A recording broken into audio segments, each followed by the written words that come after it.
कोई थे जो थोड़ा जैसे वृंदावन टाइप, मथुरा वृंदावन में थोड़ा रुझान रखते हैं या उस तरफ देखते हैं, तो कई जगह बात चल पड़ी कि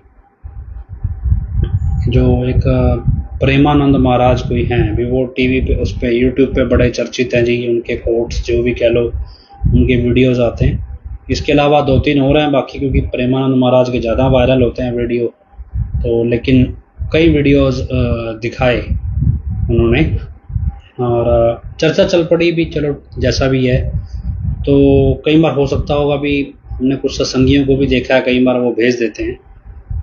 तो जब भी आप भेजें या देखें, वैसे तो देखते हैं वो आपकी मर्जी है, हम नहीं देखते हैं, लेकिन अगर आप कोई भेजता है, मुझे भी कई बार भेजते हैं, तो आप सिर्फ हमें वो लिख कर भेजा करें भी क्या भी बोल रहे हैं, कोई जो कोट है या जो भी वो बोलते हैं वो लिखो, लिख के आपको ज़्यादा बेटर समझ में आएगा। तो चलो बात चल पड़ी कि ब्रिजवासी हैं जी, बड़ा प्रेम है उनका कृष्ण जी से, वगैरह वगैरह। तो एक सवाल मेरे आपके सबके मन में उठना चाहिए, या उठता भी होगा। कल्पना करो भी, अगर कोई भगवान कृष्ण का भक्त सीरिया में आ जाए, सीरिया देश सुना होगा आपने, सीरिया, इराक, अफगानिस्तान। सोचो अगर भगवान कृष्ण वहाँ किसी को साक्षात्कार करा दें और उसको ब्रह्म ज्ञान हो जाए और वो कहे जी मैं तो कृष्ण का भक्त हूँ, तो क्या उसकी सोशल लेवल पे एक्सेप्टेंस आएगी सामाजिक तौर पे भी ये भक्त होगा कृष्ण का? सीरिया के अंदर भाई साहब आतंकवादी कोई प्लांट ही होएगा, मतलब ही नहीं है, लेकिन क्या एक्सेप्टेंस आएगी? तो इसको प्रैक्टिकली जब आप सोच के देखेंगे ना कि क्या कृष्ण का भक्त, भगवान कृष्ण का भक्त कोई सीरिया में नहीं हो सकता? क्या वो अफगानिस्तान में नहीं हो सकता? क्या वो अमेरिका में नहीं हो सकता? क्या वो किसी और देश में नहीं हो सकता? ऐसे ही कहें भी श्री राम का भक्त क्या पाकिस्तान में नहीं हो सकता? क्या नेपाल, इसमें चाइना में नहीं हो सकता? तो क्या है कि हमारे दिमाग में एक इमेज है, हर भगवान की भी एक लोकेशन भी है, इस लोकेशन पे इस भगवान है, मतलब मथुरा वृंदावन जाओगे तो वहाँ आपको कृष्ण के भक्त मिलेंगे और उन्हीं की वैल्यू है। वही मथुरा वृंदावन वाले दिल्ली आके करने लगे तो वो वैल्यू घट जाएगी। वही अगर मान लो मथुरा वृंदावन वाले बनारस जाके चले जाएं तो वहाँ शिव जी की वैल्यू ज़्यादा है। तो मतलब क्या है कि एक जगह की अपनी एक हस्ती है और उस हस्ती के साथ चीज़ें जुड़ी हैं। ये चीज़ें रूहानियत में नहीं है, रूहानियत में हस्ती कहीं कुछ नहीं होती। तो आप इसको बेसिक तीन चीज़ों में समझो अंग्रेजी भाषा में, डिवोशन, ऑब्लिगेशन और हम कह सकते हैं प्रेम या लव कह देंगे हम। भाई प्रेम को कोई भी नाम आप दे सकते हो, इश्क जिसे कह सकते हो, भाई उसको क्या कहेंगे, अलग से कोई वर्ड तो नहीं है इंग्लिश में।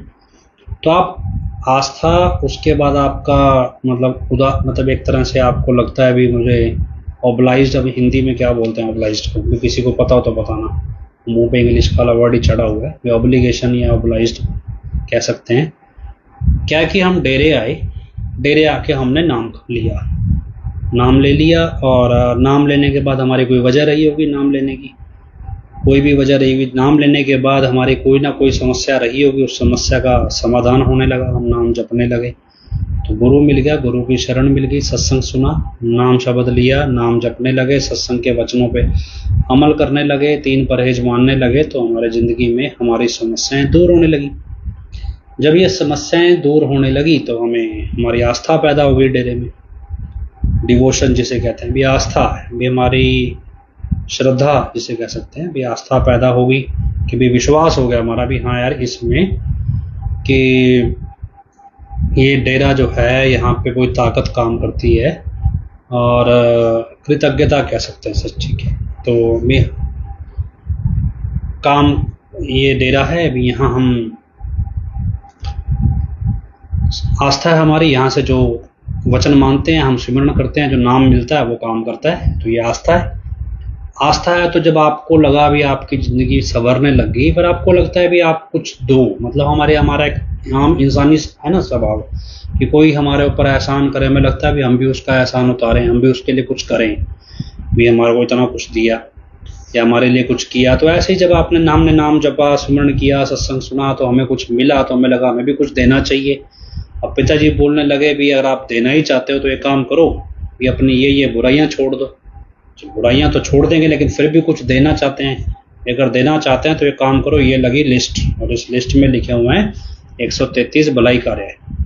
ये 133 भलाई कार्य हैं, करो भी। अगर हमारे को देना चाहते हो तो यहाँ दे दो, ये भी आपका नहीं रखेंगे, इसके बदले आपको मालिक और खुशियाँ दे देगा। तो हमने क्या किया, अभी 133 भलाई कार्यों में मान लो अगर हम पैसा देना चाहते थे तो हमने पैसा दे दिया, और 133 भलाई कार्यों में तो हमारा और संवरने लग गया। और जिसके पास पैसा कम था, या फिर जो पैसे के साथ साथ जिसके पास टाइम अवेलेबल था, उसने शारीरिक तौर पे मतलब सेवा करना शुरू कर दिया, अभी सेवा में समय देना शुरू कर दिया। तो ऐसे सबके कर्म कट रहे हैं, सबकी ज़िंदगी खुशहाल हो रही है, घर में समृद्धि, सुख समृद्धि आ रही है। अभी सब कुछ चल रहा है, पर इस सब में एक